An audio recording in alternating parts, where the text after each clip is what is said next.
Fine, Christy. When the last time you had a haircut, man? Oh, hey! You're in the maze with jonn.beatty. Yeah. Giorgio, Paco Rabanne, Sachi, Dolce, Prada. I smell like money. I love my color, yeah, I love my color, yeah. I love my color, yeah, I love my color, yeah, yeah, yeah. VIP, only time I put up in the back. Polo white tee, just so you can see the black. I love my color, yeah, I love my color, yeah, yeah, yeah. What's going on, everybody? It's jonn.beatty. We over here at SOE Studios. I'm an artist from Boston, Massachusetts. I make conscious hip-hop, conscious trap, some less than conscious music, but you know, it's all good. And I've been making music for a little while. I've been writing for a long time. I just started releasing music last year. Right now we're in the maze, and we're gonna have an amazing time. So pretty much, you know, like I said, I've been writing for a long time, and you know, you're not gonna believe it. Before, when I first started writing, I actually wanted to be a gospel artist. And the funny thing about it is, like, you know, I'd be on my computer in my mom's room. You know what I'm saying? I didn't have enough space in my room. I'd be on the computer with Fruity Loops, the demo. Yo, I cut that demo up to pieces. I cut that demo to pieces. And you know, I'd be trying to, you know, make beats and rap a little bit. I had some, like, you know, songs about, you know, God and just like relationships, like the different dynamics of relationships, and just like, you know, topics like topics for conversation, topics for deeper, like, breakdown. You know what I'm saying? What does this mean to you? What does it mean to me? Like, you know, it's an ongoing conversation. I always wanted to be that mouthpiece of, like, the greater conversation. You know, I didn't feel like my Christian art would cut through at that time, and I wasn't really aggressive into pursuing music, so I just kept writing, sharpening the blades, you know, steel sharpen steel. I was hanging around a couple artists who helped me figure out the messaging and the styles that I wanted to embody. And now here we are, you know, just released a free EP. It's a greater conversation of race in America through a musical lens. And it's some powerful stuff, at least for me. Some of my friends who listen to it, they love it. And it's not for everybody, but I got more music coming for you soon. And it's been a long journey to get to this point. You know, real quick, I'll tell you where I came up. So I was born in Georgia, Decatur. Actually, yeah, I was born in Decatur, lived in Stone Mountain. Came up here when I was 4. Lived with grandfather for a little bit over in Dorchester on Abbott Street by Franklin Park, and then I moved over from Abbott Street, which is like, it's like calm Dorchester.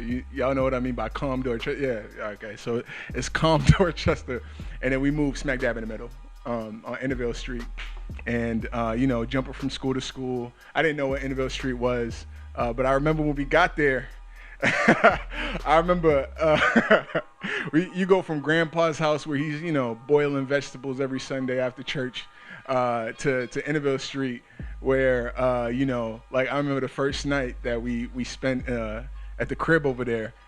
You know, sirens, an occasional gunshot. You know, maybe not. Who knows? But yeah, we all slept in the same bed that night. Yeah, you know, and then you eventually get used to it, you know. But at a young age, like, I was too young to recognize, like, my environment and how it affected me.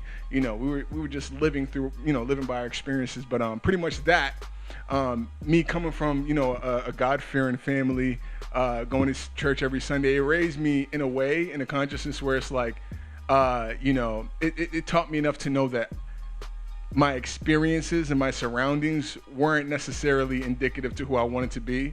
It's like, you know what I'm saying, if you're playing basketball, you're playing a pickup game on the street, and you see homie pull out the Ruger and pass it to homie, like, at first it's not normal, but then it becomes normal, and then you also make that, you know, decision in your mind, like, I ain't trying to buy no Ruger, bro. I'm trying to get the next J's, man. Please don't take them from me. I'm cool. I can hit a jump shot. Pick me on your team. Like, we cool. And that's kind of like the MO that I try to bring to any situation. You know what I'm saying? Good energy, good vibes. You know what I'm saying? Because if we don't look out for each other, nobody's going to look out for us. That's an excellent question. I think it depends. So, like, I feel like, you know, different songs, of course, have different target audiences, but my core following is, as much as I want it to be, like, you know what I'm saying, the youth, you know, like, 10 to 15, I want to teach them something that alternative music or contemporary music isn't really necessarily propagating. I want to teach them something, I want to teach just morals and stuff like that, and make it seem cool, make it seem appealing, like, just being a good person, regular shit, you know what I'm saying?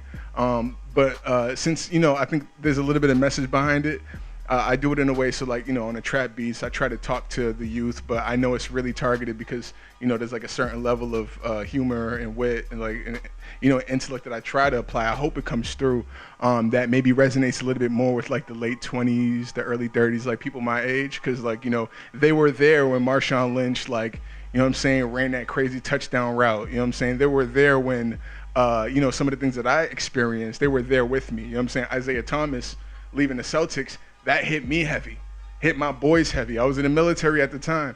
Hit us all heavy. We love IT. You know what I'm saying? So like things like that might definitely resonate better with people of my age. But this album, I'm just focusing on my core demographic, which is, as I just listed, like, late 20s, middle 30s, you know what I'm saying? And hopefully some of the young 20 kids who are like, yo, why is everybody talking about drugs, bitches, and money, like, you know what I'm saying, when half the people who rapping about it ain't got half of it, you know what I'm saying? So hopefully it cuts through to them, and then maybe they could teach somebody else, put somebody who's 16 on trying to rap and be like, yo, I know you love this, but like, yo, this is what it really could be like, not necessarily should, because everybody's just talking about the experience. But long-winded way of saying that. And then on the next album, we get to broaden the target demographic a little bit when I get more with the current styles, a little faster tempos, a little simpler construction, but like still like not lacking, not taking away from like the lyricism and the wittiness and the craftsmanship of the bars.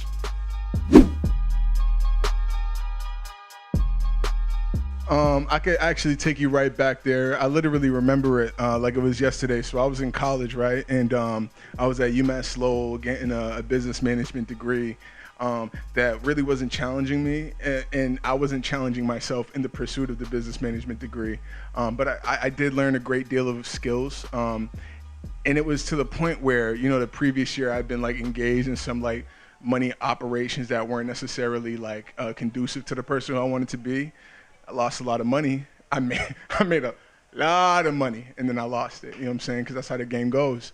And I was like, yo, shoot. Like, I had 3 jobs, internship, 2 part-times, right? Part-time at the internship, part-time with the, the money thing. And then I think I was like working at Walgreens or something.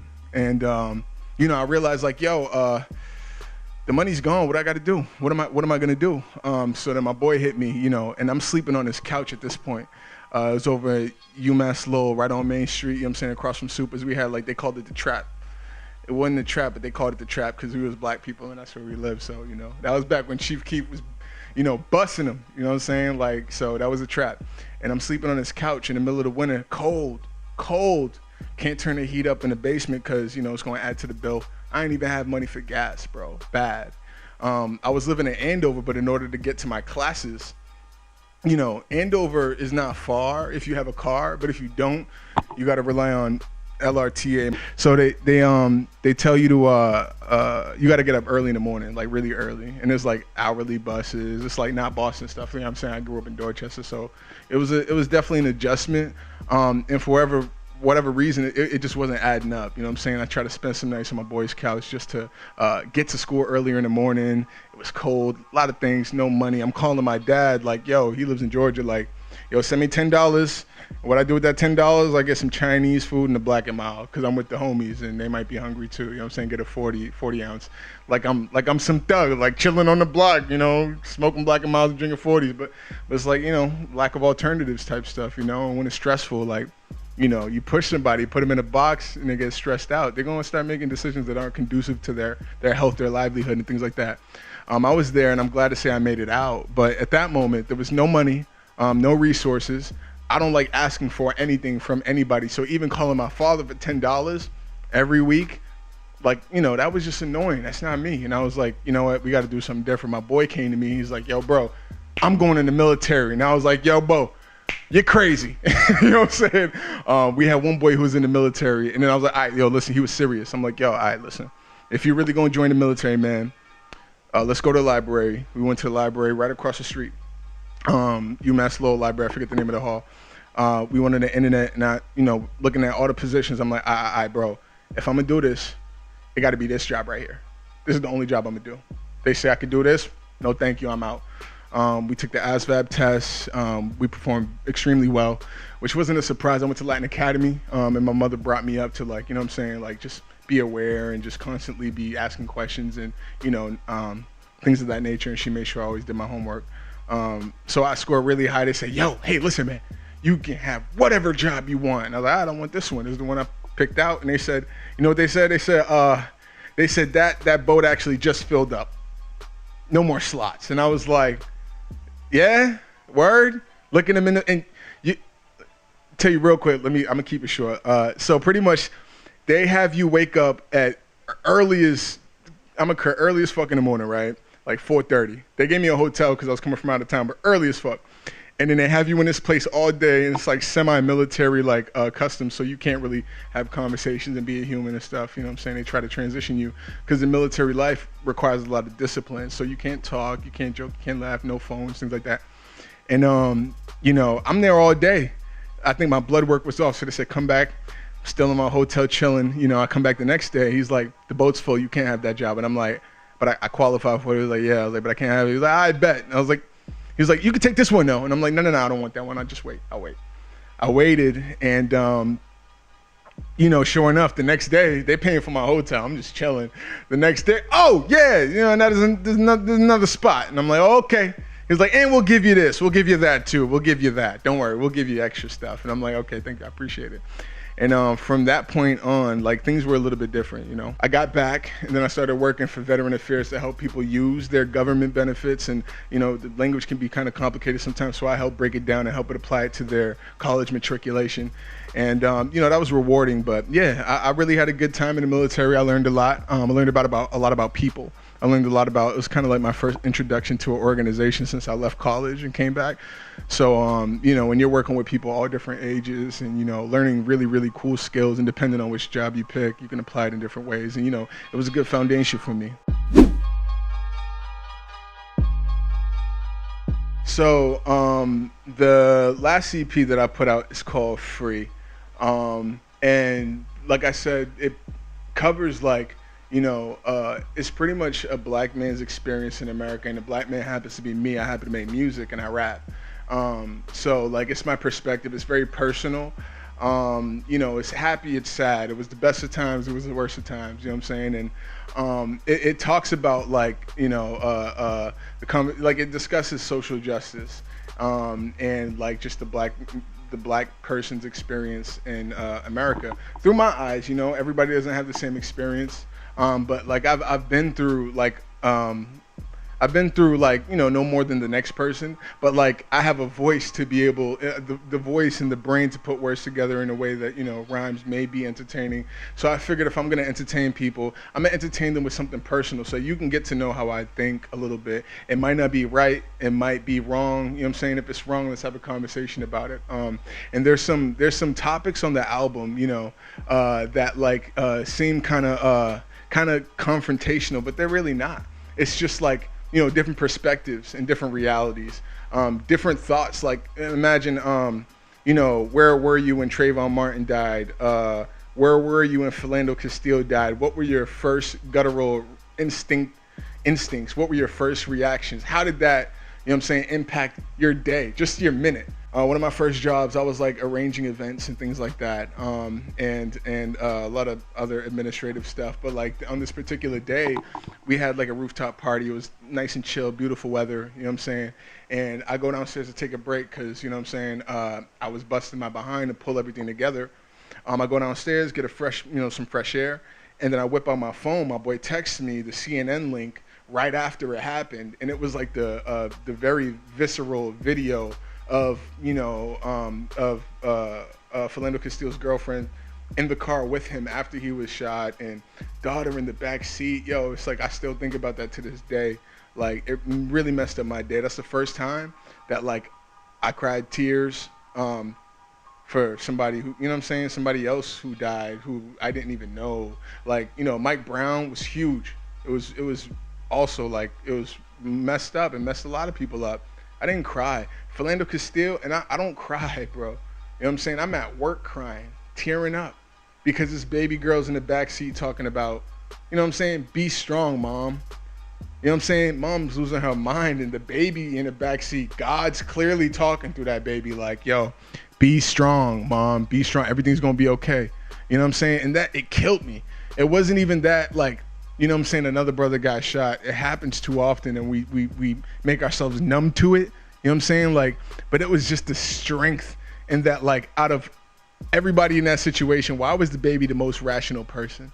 You know what I'm saying? Including the law enforcement. And really quickly, it's not all law enforcement. That's the thing that, like, I really want to make clear, because, you know, you can only capture so much in music. I have, like, you know, you know what I'm saying? I'm prior service, you know what I'm saying? So I get it, you know what I'm saying? Like, sometimes you got to make quick judgment calls, and a lot of people are well trained, but there's a few people, if they're not trained well and there's minimum reinforcement, you know what I'm saying, to reprimand people for bad actions, then that just sets a bad precedent for the future and for the same individual. You know what I'm saying? That's where you can have, you know what I'm saying, a whole store of great people at Walmart. I manage Walmart. I got one person who's stealing, right? And I'm like, all right, that's cool. They really bring the money in. They really know how to treat customers. They're stealing, but they're stealing. You know what I'm saying? And then guess what? 2 more people start stealing, but still the person who started stealing, they steal the most.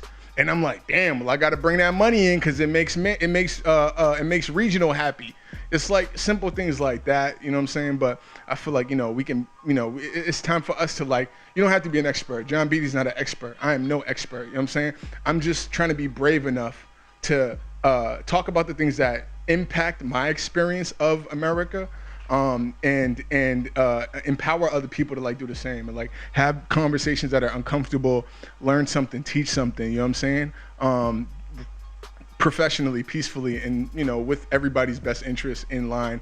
And that's pretty much what free means to me. It's the freedom to bring your truth to the table, talk about the things that matter, that impact the community, but also matter to you, and then also represent yourself and the, you know, the people behind you who believe the same thoughts, represent them in a manner that's becoming of, like, you know, the people whose thoughts and the ideas you're representing. So, like, in no way am I a fact. I mean, a professional, I believe. A professional is a constant pursuit of professionalism, you know what I'm saying? So it's like constantly learning, constantly teaching, constantly learning, constantly teaching, and then just trying to figure out, you know, what impacts our current predicament, and what are some things that we can do on the ground level now to change that? What are some things we could do next year? What are some goals that we should have aligned for 5 years down the road? How much progress have we seen in the past?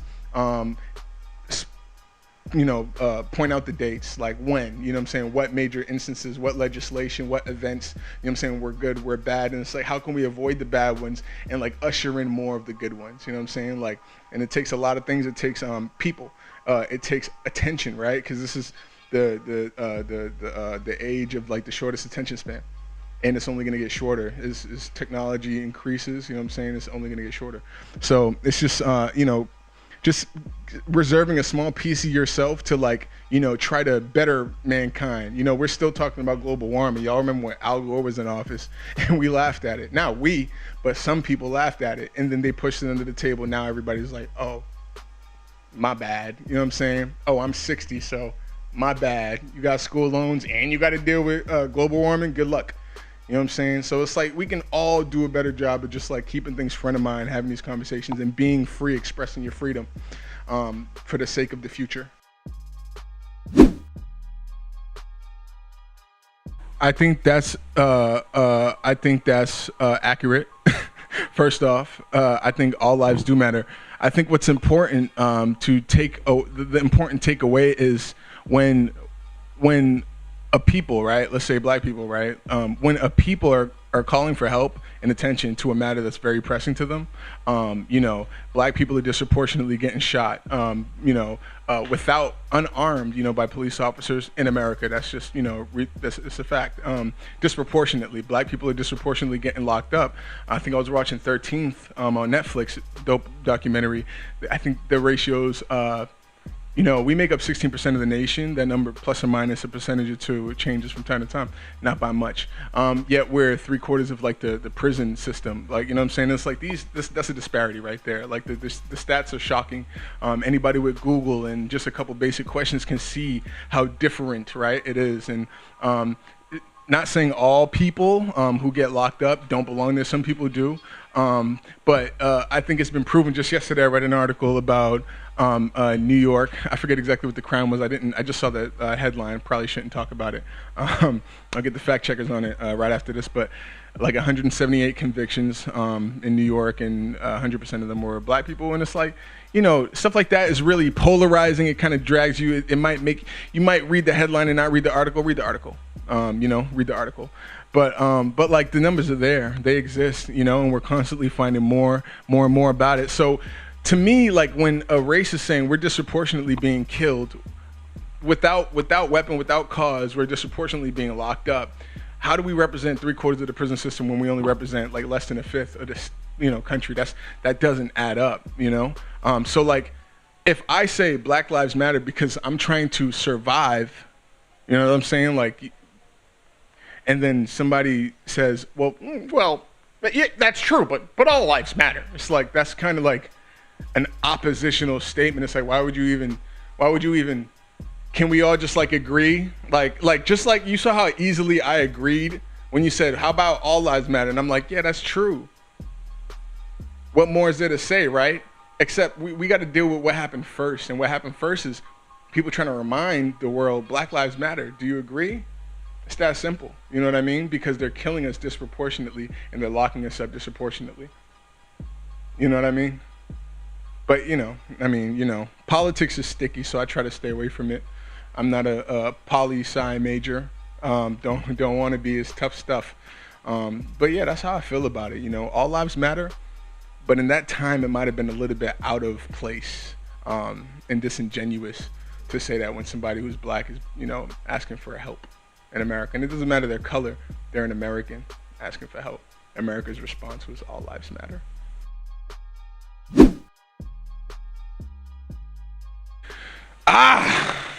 The Boston music scene. So I'm still like doing my research, and the amazing thing about it is this, right? And I was watching a really good talk. Actually, this morning I woke up at 2:00 in the morning for no damn reason, but I was up, and the funny thing about it is like the infrastructure that exists right now did not exist 5 years ago, did not exist 10 years ago. 10 years ago, things that we're doing right now, like you, me, and my friend, we're all sitting here in front of a camera, got a couple lights, and a bunch of people are going to see this, a couple hundred, you know what I'm saying? Maybe more, you know what I'm saying? And it's like, that's amazing. The exposure that we have at our fingertips now with just a little bit of ingenuity, what we can make with it, you know what I'm saying? Back in the days when we were, y'all remember the instant messenger and all that? I'm an instant messenger, 60 of my friends to say, yo, show up to my album. Like, it's a totally different thing when I can just go live, I can go on Facebook, I can still call people, still revert to old tactics, but there's so many new ways to touch and connect and reach out to people, people you don't know even.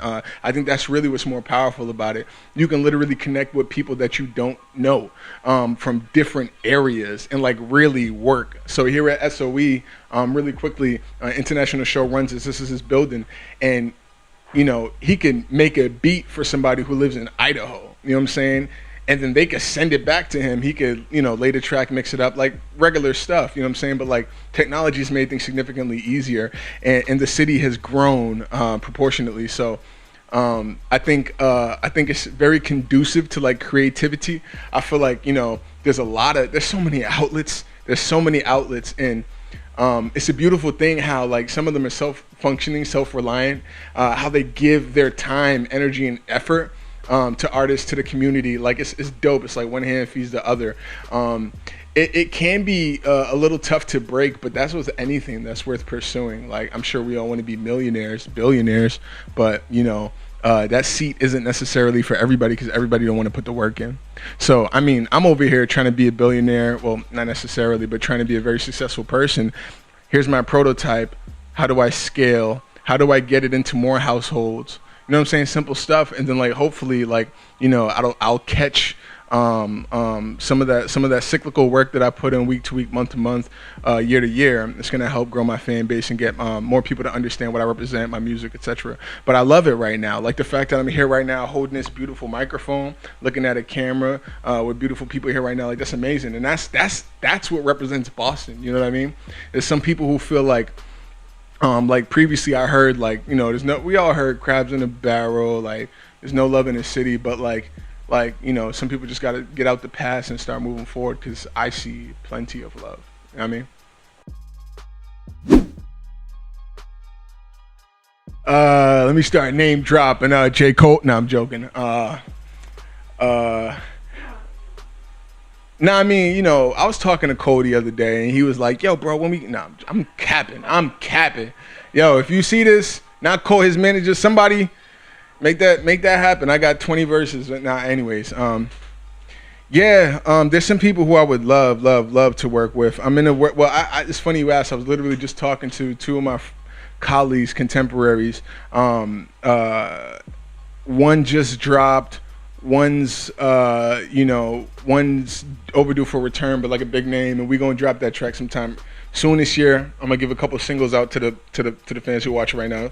Do some marketing, engagement. Try to beat up the algorithm a little bit. You know what I'm talking about? If you know, you know. I got my boy Luke the Ruler. His Instagram's at Free Honey with 2 Y's. This man, I was just DMing him today.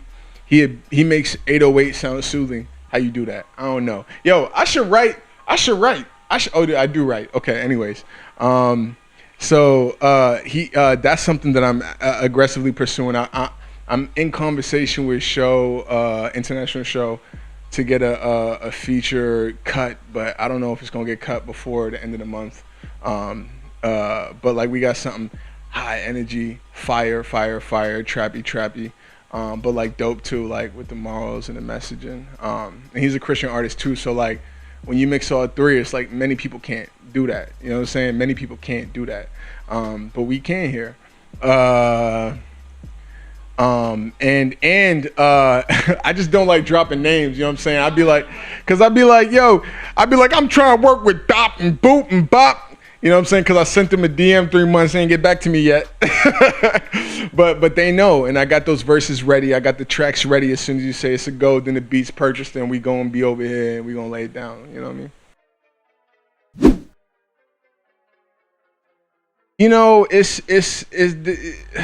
It's tough trying to stand out when everybody's doing the same thing, and it's not necessarily the same style of rap, but everybody's rapping, everybody's a musician of some sort.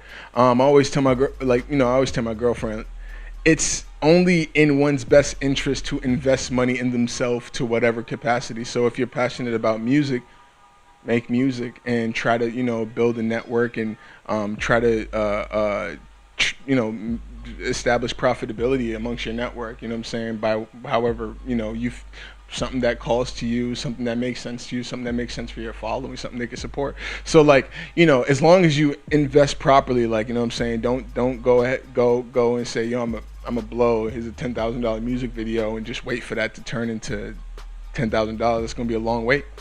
But I feel like for me, right now at this very early stage, from what you see on Free EP, some of the themes that are consistent that I want to keep with me. So like I would as much, I try very hard to like, instead of cursing, there's not wrong with cursing, fuck. But like for me, like I would rather, if I'm rapping to our future youth, for me, and I'm sure like they hear the curse words in their house, but I'm like, yo, we don't need that. Like, we don't need it. It's not a bad thing. Don't get me wrong. It helps you communicate. It is what it is. You know what I'm saying? But like, I noticed something my mother taught me growing up in America. Like, you know what I'm saying? You can either make yourself look one way or another way. And right now, I'm not getting paid for rap. You know what I'm saying? So I still got to be presentable when I go to work. You know what I'm saying? Because if I say, yo, manager, I got a show, I'm going to be late tomorrow. I'm like, oh, you make music? And I'm be like, yeah. And they're going to be like, oh, let me hear it. Cut on the radio talking about some big damn fucking funny shit like that. It don't go with this. It don't go with this. So, I try to keep it clean. I try to keep it real to me. You know what I'm saying? I curse with the homies. Don't curse with my, I curse with my mother if I'm trying to piss her off, honestly. Yeah, it's funny. them Islanders, boy. But like, honestly, when I'm being professional, trying to bring my best self to the mic, to the world, I'm gonna try to find that word that makes your brain move, as opposed to, makes your brain move. Something that makes your brain move, as opposed to what's easiest to say. So I always try to look for that next word, that next thought process, and it opens up your brain in interesting ways. I try to, there's always going to be some sort of message, so I'm never going to put out some bullcrap song about how I'm in the club. Like the hook's not going to be in the club with a model trying to pop 50 bottles in it. Shorty, she could swallow. Like, it's never going to be like, there's so much more to talk about in the world. It's like, if that's your experience, then what a time to be alive, right? Like, so I'm always trying to like dig deeper. And even if, like, I promise you, even if I'm not one of those guys who's going to rap that and then be like, yeah, it's actually about the entrapment of the mind, and it's really deep. Like, I'm not, if I do, I promise you, it's going to be like really like it's going to be something worth the conversation. That's pretty much what I try to do. And right now on this level, like, there aren't very many conversations except for the ones that we create. But like, when it catches and when I promote it appropriately, like, I do want to start conversations and like talk about like the deeper meaning of this relationship song, like what dynamics went into it, what kind of relationship this is, and how does it relate to our culture, how does it relate to society, you know what I mean? Is it good, is it bad? Are there good traits about this bad thing, are there bad traits about this good thing? Like, just so that we can think about it, And I feel like I learn best from experience, so I feel if I could share my experience, then people can learn from my experience and make those, make different decisions next time they move forward. So what would you change about the music industry right now? Say when Juice WRLD passed away, a lot of people were sad, but a lot of people were kind of relieved because he was always promoting public sales and things like that, supposedly, I mean, allegedly. What are your thoughts on that? What would you change about the music industry, about all this new trending public sales? That's a dope question. And honestly, so when anybody dies, like, you got to understand that person has family, he has parents, who brought him into this world, especially to be on that roller coaster, to go so high, to be trending on charts as well as he was, and then to just, not exist. It's like, you can't, you got to be, at some point, you got to be human. I know it's easy to judge celebrities. That's one of my pet peeves. So people who would like have status, they feel like, $1 billion automatically grants you a moral compass. It's like, no, it doesn't work that way. Unfortunately, some of the people at the top are some of the worst people in the world. Some of them, I don't know the percentages because there ain't no study going to tell you the truth on that. Like, who's going to do that study? Hire me, do the study. I won't do the study, okay? But, it's tough. So, like, when you see somebody like that die, like, the first thing you could do is just, be respectful of the person's death. I think that's some basic human, human nature, like good quality stuff. Just be respectful of their death. Although I don't necessarily listen to that, some of the styles might influence a lot of people. Let's be honest, if I'm driving down a highway with no music on and somebody's bumping that next to me, that little, split second, that experience influenced my perception of music. So somebody with such influence, it's easy, they're polarizing. It's easy to criticize what's polarizing because it's the only thing you can see at a certain point in time. I think sometimes we got to slow down and just, appreciate people's perspectives, right? So even though I intentionally don't rap about, popping pills and doing all that, I'm not going to shame next dude because that's literally what he knows or what he currently does, how he's currently getting by, and that's what's paying his bills. You know what I'm saying? I'm trying to, so there's a duality there. That's may or may not be his life, but it may be his life because that's what's going to get his bills paid and get his mama and his baby and his girls, his family fed, right? For me, I'm trying to build a life where I don't have to put myself, in situations where I talk about things that I know long term aren't beneficial for me or my culture, right? Because then there's going to be a certain point, it's called a conscious call, where your conscious is like, yo, self, I don't like rapping about drugs, man. And you like, I know, man, but I got to eat. And then self's like, yo, conscious is like, yo, self, man. But the kids is bumping this stuff, talking about drugs. And you like, hey, bruh, it ain't my kids. I ain't trying to have that conversation. I got too much guilt. To deal with, you know what I'm saying? Like, in that situation, I would have way too much guilt. I try to do as much good as I can. Nobody's perfect, you know what I'm saying? But I try to walk like Jesus, You know what I'm saying? I try not to get, caught up in some BS that's going to make life difficult for me. You know what I mean? So I don't fault him. I don't fault people who, may say things like that because, like, obviously they don't have the understanding, they don't have the understanding to process the fact that somebody died. Can you let them rest in peace? You know what I'm saying? Usually people who make comments like that, they haven't fully developed. So I don't fault them. You know what I'm saying? Because everybody needs a little something. Like I said, I ain't perfect. I got some screws loose, but I just try to, keep that for me. You know what I'm saying?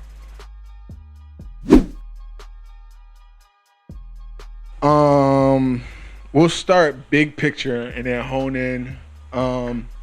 So I am a J. Cole head. Of course, 'cause, you know what I'm saying? Like, it's just, and like, what I admire most about him is how he's managed. It's like the 50 Cent rappers.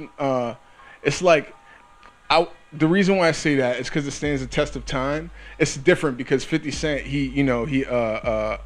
the way he franchised his ideology through different businesses was like, 1 in a million, right? But he did it successfully time after time. Even when courts, was knocking at his door with affidavits for child support, he still finessed and finagled. Not saying everything was good or bad or whatever. I'm not here to say that, but I'm saying finessing and finagling. Like, Cole is supposed to be big brother with, the wisdom, who's saying, the same dude who said, back to the topic, you know what I'm saying, freestyles before the albums even dropped. Same dude who gave us Turn Off the Lights. That's the first song I heard when it hit the radio. I was like, yo, this is a banger. And the bass was hitting too. It was so real. That's when Drake was bubbling too. Drake was bubbling. He dropped Turn Off the Lights. Turn Off the Lights hit the radio for me in Massachusetts. It was like senior year, like 11th grade senior year, yeah. 2010, I think. And then, like, it was just like a different conversation than what was on the radio at the time. So it's like, he made it possible. And then, like, everybody comes through with the new wave, and then he drops Middle Child and continues to, change, like, conform to, like, the style without sacrificing his integrity, lyrically or conceptually. You know what I mean? So it's like there are people like that who intentionally do that. You know what I'm saying? Everybody on that label is crazy. And I bump with all of them, from Ari to Bog, cuz, you know what I'm saying, like, intermittently, but Cole's always gonna get a play in my Serato. Of course, Drake, you can't deny, like, the longevity. I'm gonna go quick over the list. We could be here all night. Locally, Joyner, salute, crazy, fast flow, stories, versatility, just crazy. Tory, love that man, been grinding for a while. He could spit some bars at you and then sing the panties off your girl, you know what I'm saying? Crazy.